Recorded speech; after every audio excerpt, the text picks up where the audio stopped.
Hello, my name is Jeff Maloney. I am the Chief Marketing Officer of Tempo, and thank you very much for joining today's session on innovation and the Maverick mindset. We recognize that your jobs are very chaotic.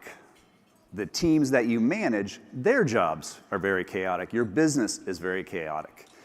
We have put together a presentation to help you tame that chaos and help you be the heroes inside your organization, or help your teams be the heroes inside your organization, something that we affectionately call the Maverick mindset. We are very honored to be this year's title sponsor of Team 25. It is great to be amongst so many product innovators and solution providers that are helping our customers rethink work management and be the Mavericks inside their organizations. Before I get into the outline of today's session, I want to thank our customers, our partners, and Atlassian. Your input and feedback really help drive our product strategy and roadmaps.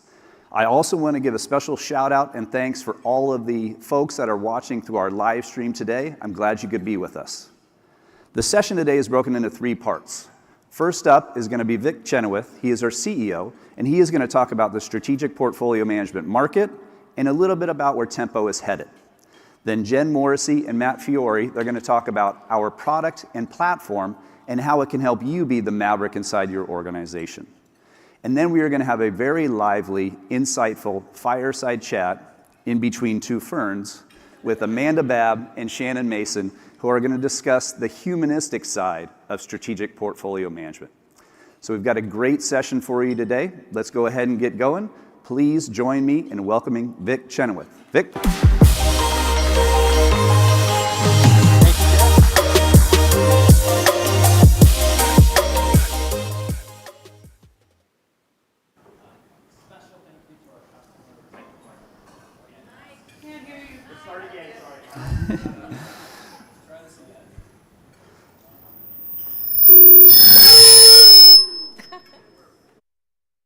Is that working? Great. Okay, thank you, Jeff. Thank you, everyone, for being here in person as well as remotely via the live broadcast. Special thank you to our customers, our partners in Atlassian, a bunch of you in the room, a bunch of you on the live broadcast.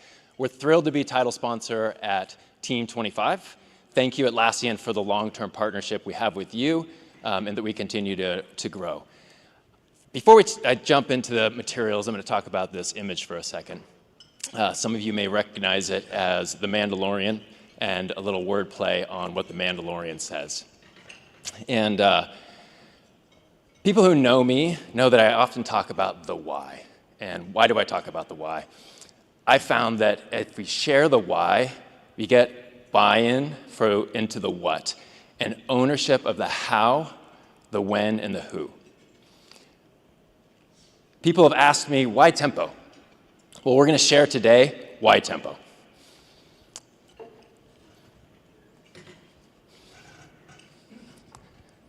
Every manager and leader in this room has a vision, a bold strategy to drive growth, accelerate innovation, build capabilities, acquire capabilities, or simply to consistently deliver on time, on budget. But as we all know too well, vision and reality rarely align. In the immortal and probably understated words of John Steinbeck, the best laid plans of mice and men often go awry. Plans are set, goals are made clear, and things shift. Whether it's a volatile market condition, a changing political environment, which I think we can all appreciate right now, evolving customer demands, or teams interpreting priorities differently. Execution slows and momentum stalls. And the problem is rarely a lack of strategy or motivation. It's that we're all fighting against the chaos. Modest misalignments evolve into chasms. Inefficiencies become blockers. People come and go. These disruptions make staying ahead enormously challenging. Even with all the chaos, it doesn't change what we have to do, which is deliver outcomes for our stakeholders. So how do we respond to the chaos? Most organizations try to solve this with shiny objects, new people, new processes, oversights, and controls. New leadership's introduced, consultants are brought in, analysts are deployed, new workflows are designed, change management programs are launched. It's exciting. Leadership rolls out sweeping transformational initiatives designed to take the business to the next level. But the more companies try to contain the chaos, the more complex things get. By the time new processes are fully implemented, they're oftentimes outdated. Leadership priorities, and oftentimes leadership, shift and the cycle repeats. Change fatigue sets in as the cycle persists. Meanwhile, customers lose patience. Scrappy competitors encroach. Business momentum disappears. Chaos is the reality we face, and the cost is inordinately high. If there's a difference today from history, it is that technology and digitization have accelerated the speed of innovation, exacerbating the cost of chaos and increasing the urgency we have to remediate it. Winning today is less about responding to the chaos, but rather proactively mitigating it and eliminating it from the business. It's about eliminating the noise and associated cost of chaos. It's about removing inefficiencies before they surface as problems. It's about ensuring every initiative is optimized. It's about continuously and dynamically aligning strategy and work with outcomes. The collective we have termed this business capability to achieve the taming of chaos, strategic portfolio management.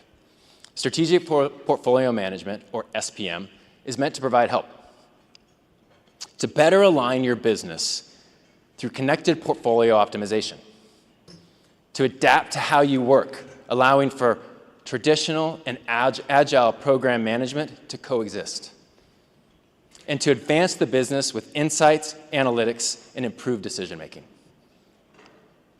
The reality is, enterprises do not just get to full SPM overnight.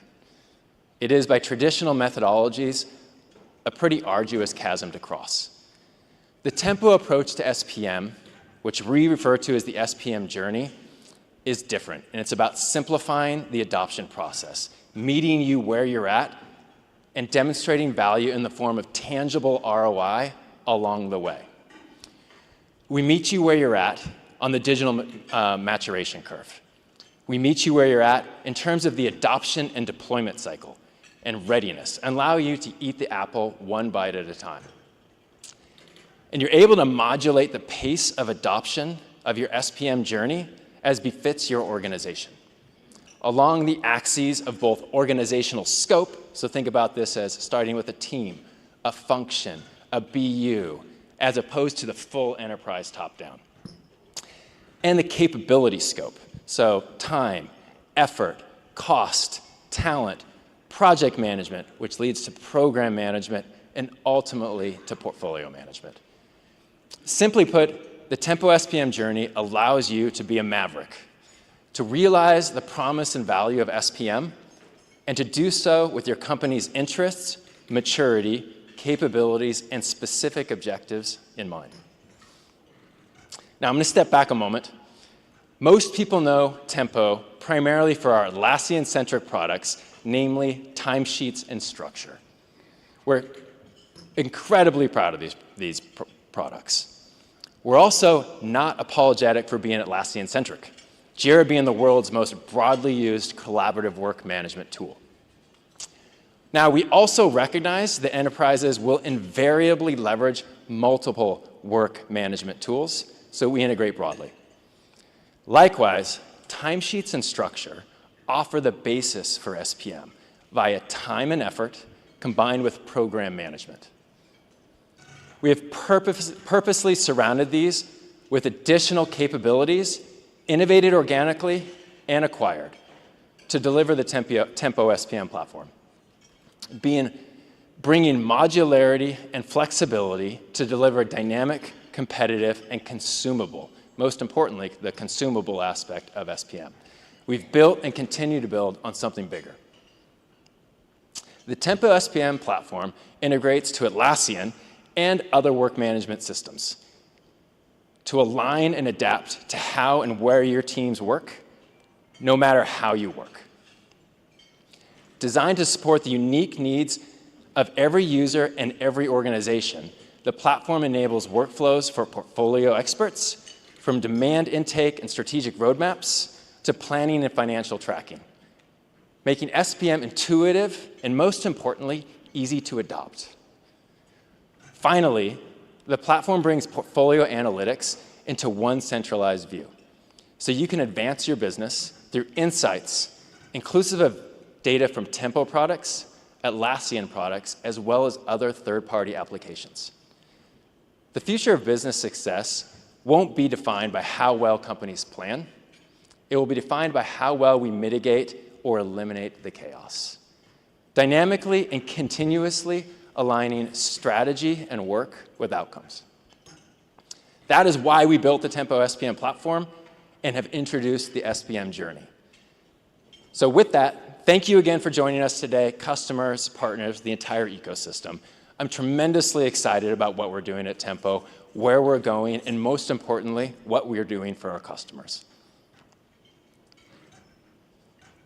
Now, please let me introduce Jen and Matt. They are going to delve a bit deeper into the Tempo platform and demonstrate a little bit about how it works.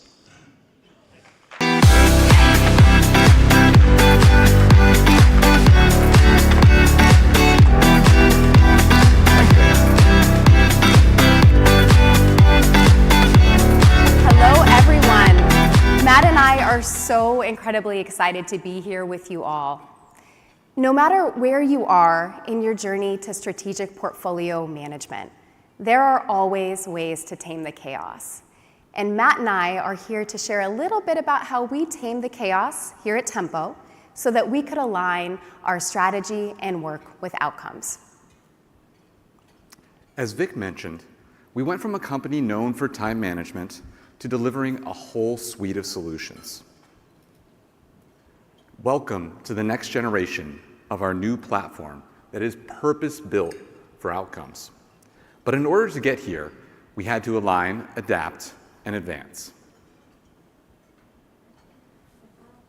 When we took to market new solutions and we brought some great product into Tempo via acquisitions, we had a real opportunity. So many plans, great people, and we needed a way to bring all of this together to streamline our vision so that we could ultimately deliver strategic portfolio management to our customers. We also had to adapt and deal with some new competitive and some new market pressures along the way. But once we aligned and we prioritized our most important initiatives, we then built connective tissue between strategic roadmaps and execution data so that we could have traceability as to how things were progressing, ultimately bringing structure and visibility to our complex work streams. So things were looking pretty good, right, Matt? They were. But then plans do what they do best. They change. And this is where we see new market disruption, like the AI revolution, changing not only the way that we work, but our users' expectations around making work more efficient and effective. And we realized we had a really short window of opportunity, and that once again, we had to adapt. Even when planning is greenfield, it is extremely challenging to understand if your strategies and your plans are executable or not. And when change occurs and you need to pivot, it is so challenging to understand the impact to all of that work that you have in flight. It can feel impossible. So how can we quickly adapt to change, rise to the occasion, and move forward with confidence? When you have short windows of time to hit, time can feel like an enemy. Meet our new solution, Adaptive Planner, designed to solve these very problems, where you can bring in work from anywhere in Jira or anywhere in our Tempo suite of products to quickly create scenarios so that you can identify the optimal path forward and make your best decisions. Absolutely, Jen. In Adaptive Planner, we can, of course, start with a Jira project, creating multiple scenarios automatically for you to consider. This would normally take teams hours or even weeks to generate. With these 3 scenarios and the magic behind the scenes taking into account capacity planning, actuals from previous projects, and automatically filling out the gaps in work details to give you a great place to start. Our first option is a baseline plan, allowing you to adjust parameters in priority, scope, capacity, and estimation. Our second is our risk-optimized plan, a customer-facing roadmap where estimates are padded and smaller increments of scope are easily achieved. And our third, which is our scope-optimized plan. This is where we maximize our capacity to complete most of the features in our timeline. And we can customize any of these scenarios however we want, changing the titles, descriptions, but most importantly, the input parameters, to compare and contrast the paths that we can take. We don't want to compromise on priority or on scope gen, and we want to increase our capacity with this particular scenario. And now that we've refined this, we see our metrics update to compare and contrast against our other scenarios to understand how much work can be accomplished and when. But let's dig down into the details of a timeline view. Here is where we see features and epics laid out for us to show estimated windows of completion and how our dependencies work together. And as we scroll down, we can clearly see what is above and what is below the line, and what our intelligence has scoped out of the plan. So what do you think of this plan, Jen? This is exciting, Matt. I'm so glad that we have this. But I'm noticing that there's one key feature around new AI innovations that simply isn't making the cut. Can you adapt and tweak the scenario a little bit so that we can make sure that gets above the line? Well, as we know, AI is never perfect, and we always need to make changes and gut check the result. So we can easily drag and drop any features and epics from here to massage our plan, and it will adapt to tell us which scope might need to be cut to accommodate this change. Well, Matt, this is definitely looking better, but what I can say is that as I look at it holistically, we're simply not able to take on enough scope within our time window. So I'd love for us to adapt this a little bit, and let's take a look at what it would look like if we funded the addition of a whole new team so that we can increase capacity even more. You know how I love bringing on new team members, and we can adjust the specific number of team members and refine the plan in seconds to show the business what this team might be able to deliver. With our plan now adapted, we can publish this out to Jira so that the team understands the plan, updating hundreds of issues, start and end dates, stack rank to realign with this new plan, enabling us to execute so the right people are working on the right things. Super important, Matt. And as you can see, we were able to bring all of these new AI initiatives into our plan while taking into account all of our existing priorities in the allocation of our people. With Adaptive Planner, say goodbye to unrealistic plans, to missed deadlines and opportunities, and all that time that I know so many of us spend on updating and creating manual plans. Achieve your competitive edge. By leveraging Adaptive Planner, we were able to adapt to change and pivot with ease, staying on track, mitigating risk, and seizing these new opportunities that come at us. So we are so excited to introduce this all to you, so you too can adapt with change and with speed. With Tempo products alongside Jira data, you can do so with accuracy and confidence. With our timeline back in order, and the chaos tamed yet again, we were then able to build boardroom-ready roadmaps to align the team on our new path forward and instill confidence that we're heading in the right direction. And if the plan needs to change, which we know it will, we can quickly readapt that plan in an instant. Time is no longer our enemy, it is now our advantage. And once any plan is live, it is absolutely essential to understand if you are on track, on time, and on budget. And here at Tempo, we are passionate about delivering insights to enable teams to see and mitigate risk before it is too late and to identify opportunities to go faster. This, after all, is essential to achieving great outcomes. That's absolutely right, Jen. So let me introduce you to Insights. Insights is built on the plans that we publish, ensuring visibility to progress, and that effort is allocated to your strategic priorities. At the top, we can see work allocation, progress, and budget health cards. Here we see our themes for the quarter, allocation breakdowns by type, and other visualizations that drive progress. Insights identifies where we are over or under allocated, even behind schedule.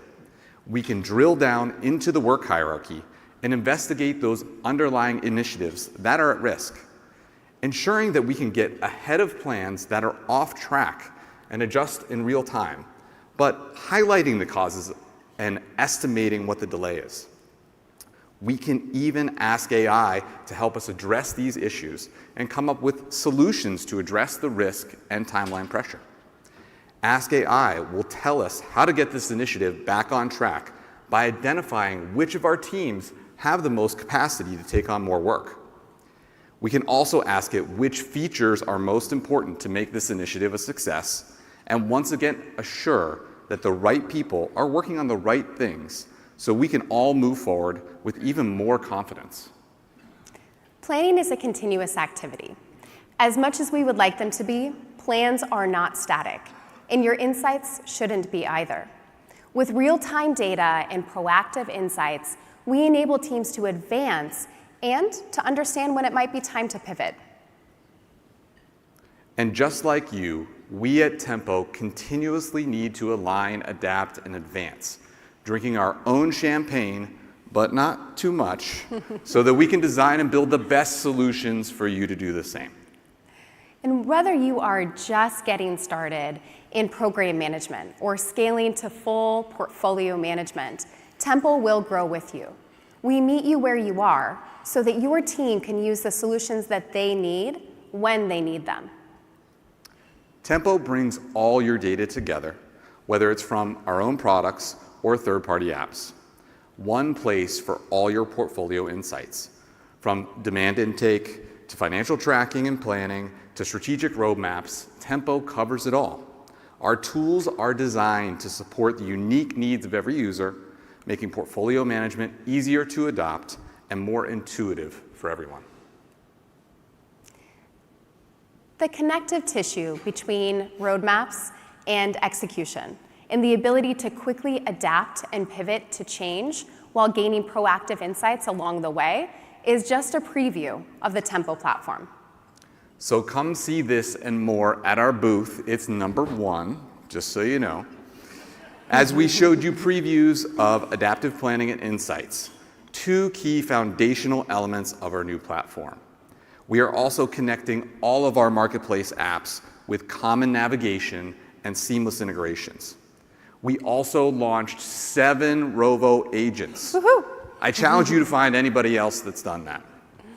To simplify complex tasks, automatically summarizing data where you need it most, all while paving the way towards the future with Forge app development. And lastly, we are launching Idea Manager to connect feedback to ideas and road mapping, a product that we are going to be using at our booth to collect feedback directly from you. Thanks, Matt. We are bringing you all faster and more streamlined workflows with every beat. And now, let us introduce you to someone who connects strategy and work to outcomes every single day, our Chief Strategy Officer, Shannon Mason.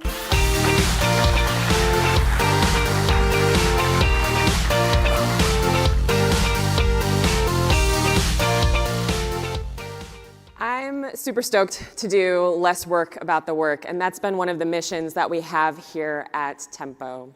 But one of the other things that we're focused on, and hello to the team at home, I hope you're proud of all the amazing work that you've done.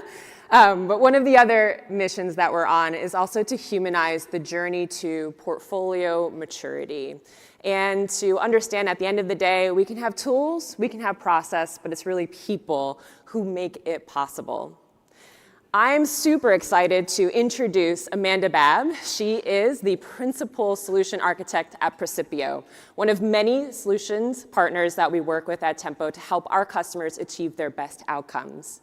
Please welcome to the stage Amanda Babb. We're going to sit between 2 firms and have a conversation about humanizing portfolio management.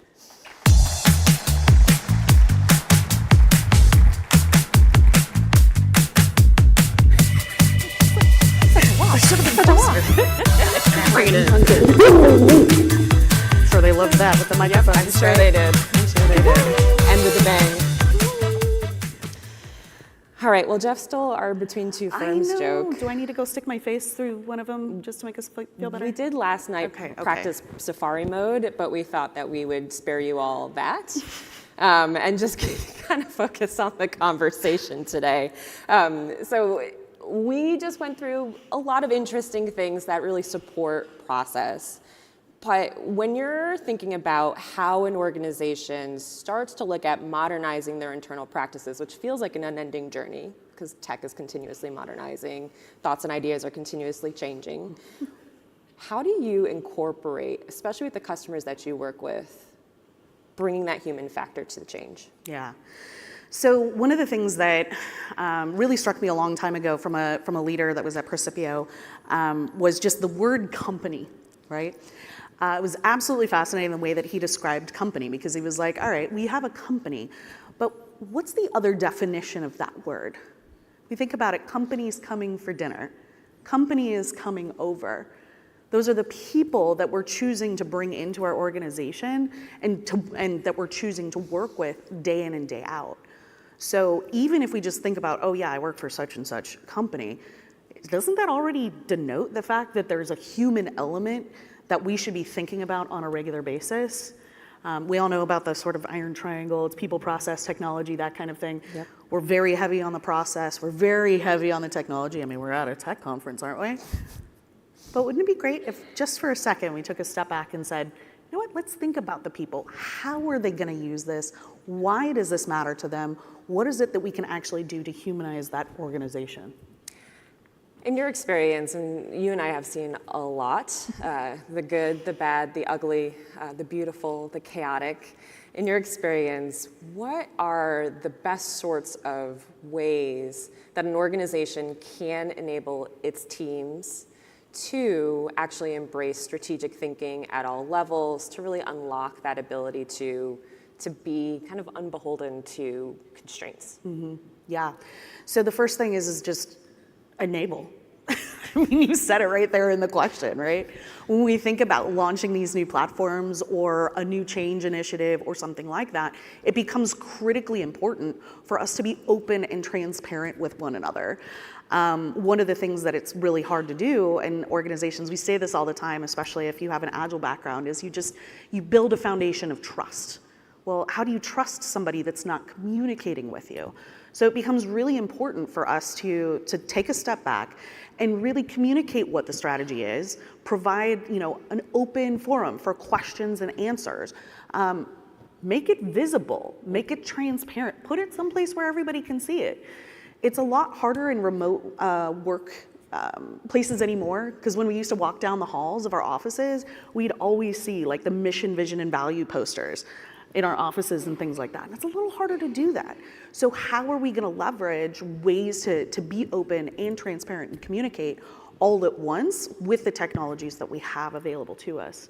I'm glad you brought up the it, because you're like, make it visible. And I was gonna say, Amanda, what is it? So we have mission, vision, values. Mm-hmm. What else is part of it? So goals. Right? Mm-hmm. What is our goal? Do we understand it? I always love the fact where folks are like, oh yeah, everybody knows what our goals are. Everybody knows what we're going after. I'm like, I don't know what's happening. Am I contributing today? Right. So making those things visible, making it very clear for folks to understand how they're contributing.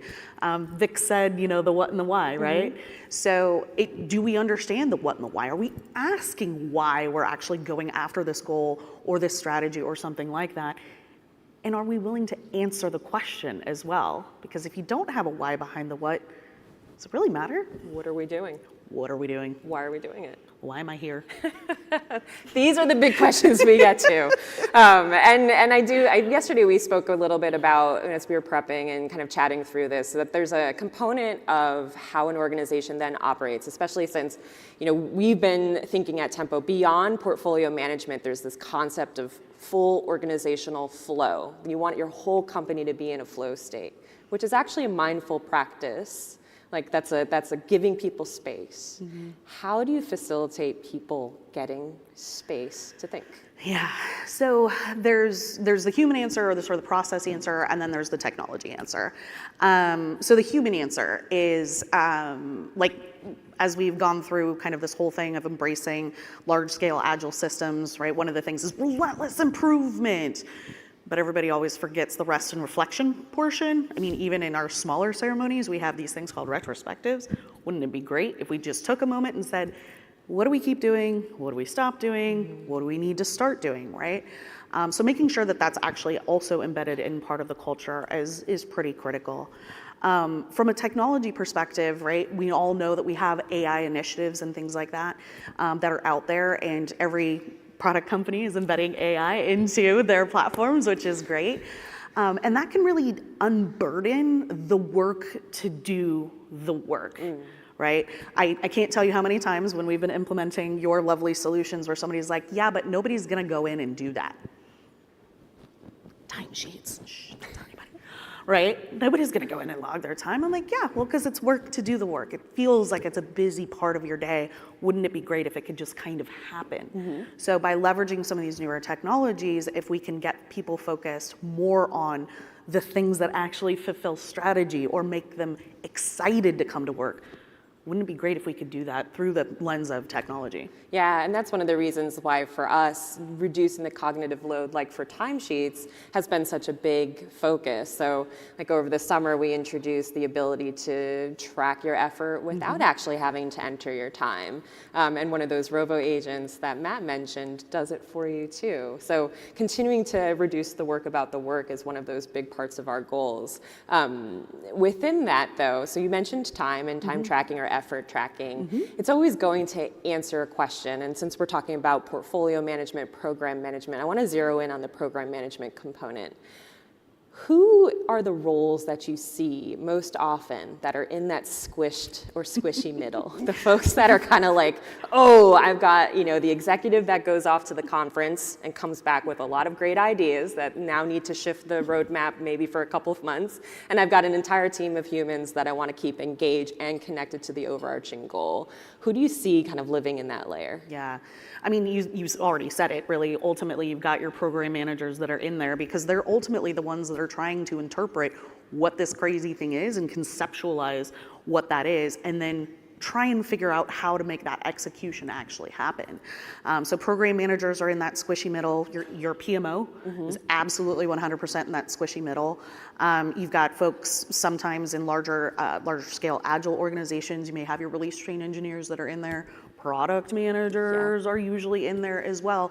It's anybody who, maybe not by title, but by job responsibility, has to take what's being said, the what and the why, and then have to come up with the how, are the folks that I think are really impacted by strategic portfolio management and really bringing that strategy to execution piece together in an organization. I think it's interesting that you talked about so many different types of roles, which is definitely a shift that's happened over the last, at least, we've been in this space for a little while at this point. And we've seen lots of different roles. It used to be this was something that was consolidated almost into your PMO, EPMO. And now we do see product leaders, we see engineering leaders, we see transformation teams, we see your COEs that are part of this, and connecting them into that bigger vision. How do we also allow for failure? Because that's a key piece you're mentioning as part of this journey. Yeah, so is it the Shakespeare, to err is human? Not to is divine. Yeah, there we go. Well, so the other thing is that I tell people all the time, like one of my favorite phrases is falling flat on your face is forward progress. Ultimately, at the end of the day, you know what? You got closer to your goal. And really what that comes down to is building organizational trust, right? Before I was talking about communication, building a culture of communication, building a culture of trust in your organization, so that you can experiment and fail. But I think where we get scared to do that is we're not given the opportunity to understand like what the checkpoint is for that failure. We try and experiment big as opposed to experimenting small and then adjusting to whatever that thing is. So yeah, I think it's a lot of like culture, it's a lot of trust, it's a lot of just being allowed to take a breath, just to say, is this working? And then be able to pivot. So on the taking a breath, one of the things that I think you and I have noticed over our time implementing lots of frameworks, big frameworks, little frameworks, is that ritualism that comes. And sometimes the ritualism can kind of devolve, right? It becomes a thing that we do. So if we're retrospecting, if we're looking back, if we're creating pause in the organization, what sorts of rituals do you recommend that people really embrace in order to facilitate that change? So, I mean, I'm going to fall back a little bit on with my Agile hat on, so try not to judge me too much.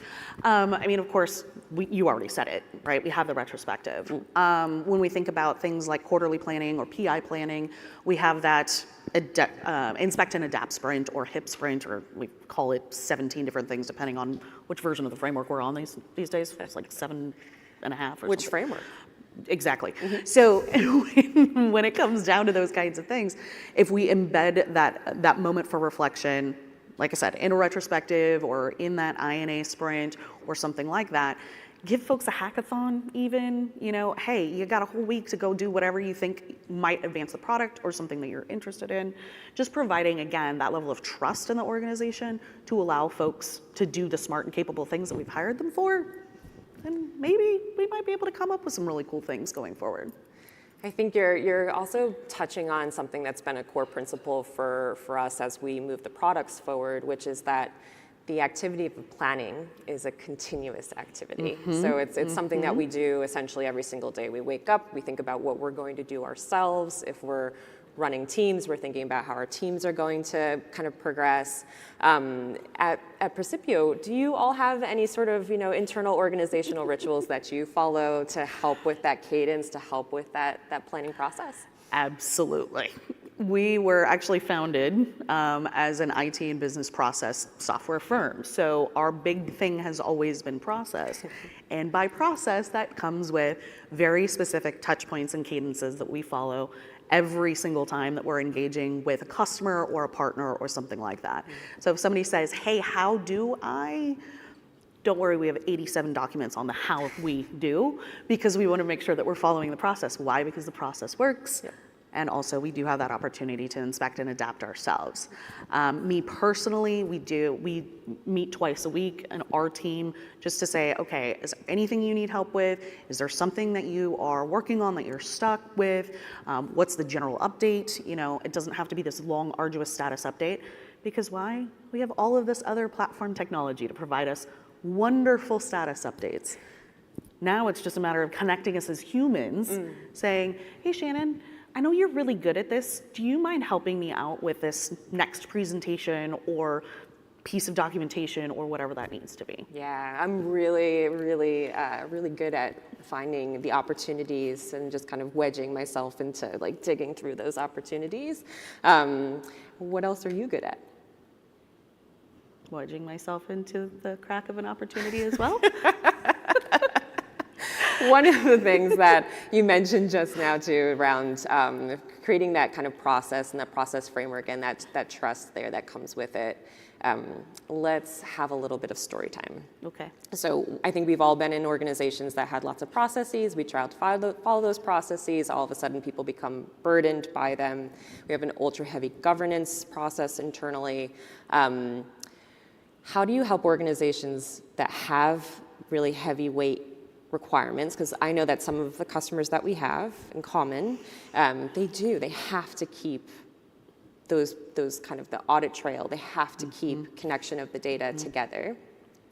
How do you help those organizations also keep that space for innovation, that space for thoughtfulness? Yeah, so the reality is that sometimes we're not going to be able to tame all of the chaos. right? We're not going to be able to fix 100% of the problems. But what we can do is we can make just this little piece of your day just that much easier, right? So in one particular example, we're working with an organization currently that is headquartered out of Japan, but they have a massive US presence.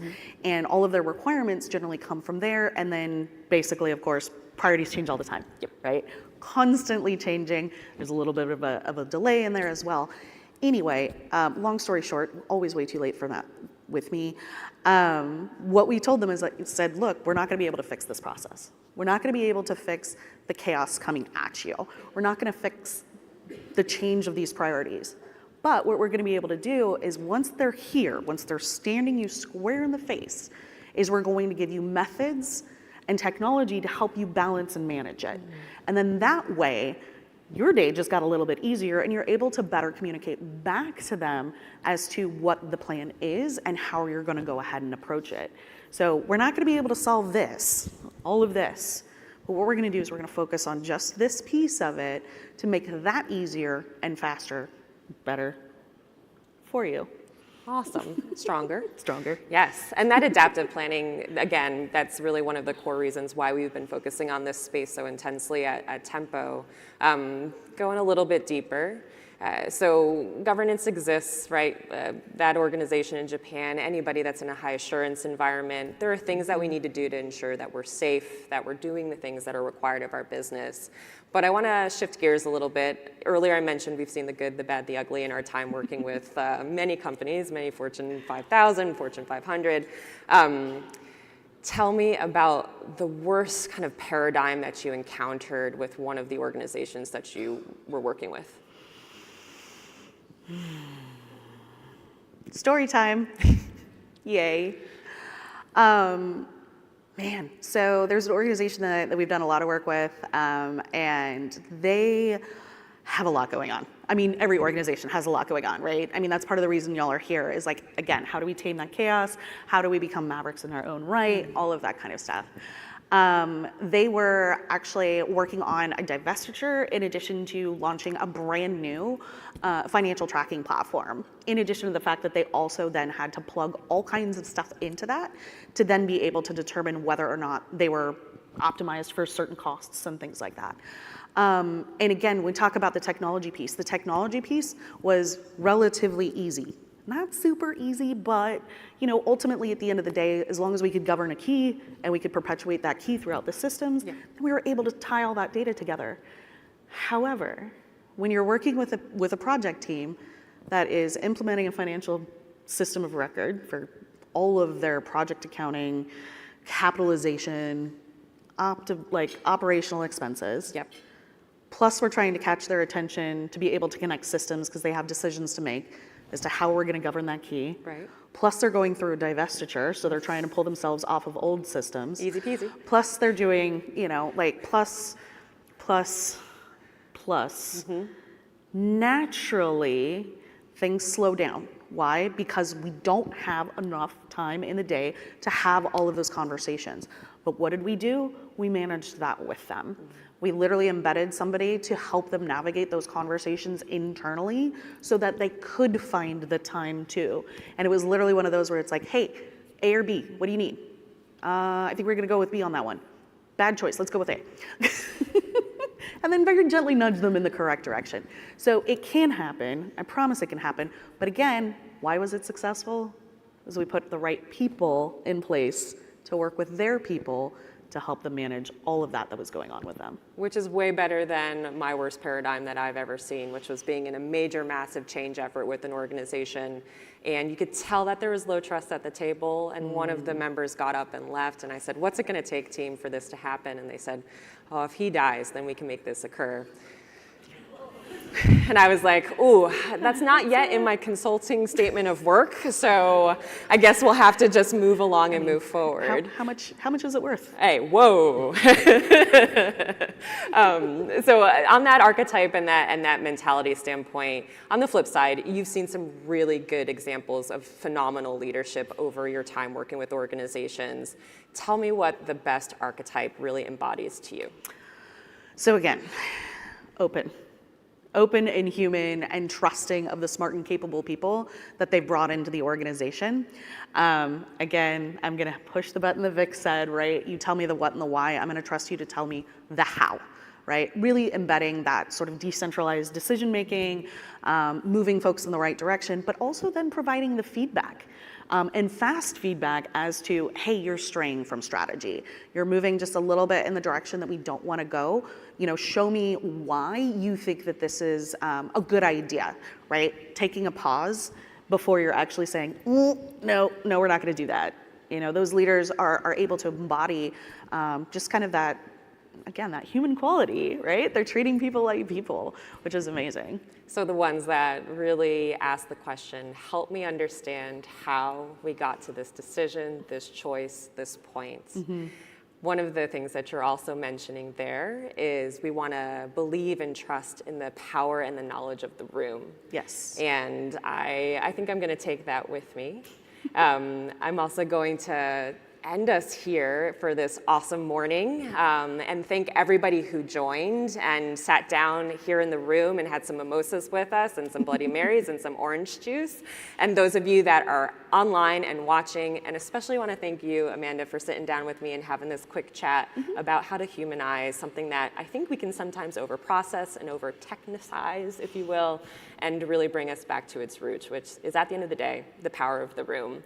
Thank you, everybody, for joining. I'm going to bring up Jeff Maloney, and we're going to close ourselves out so we can get over to the keynote, and I look forward to seeing you on the floor at Team here.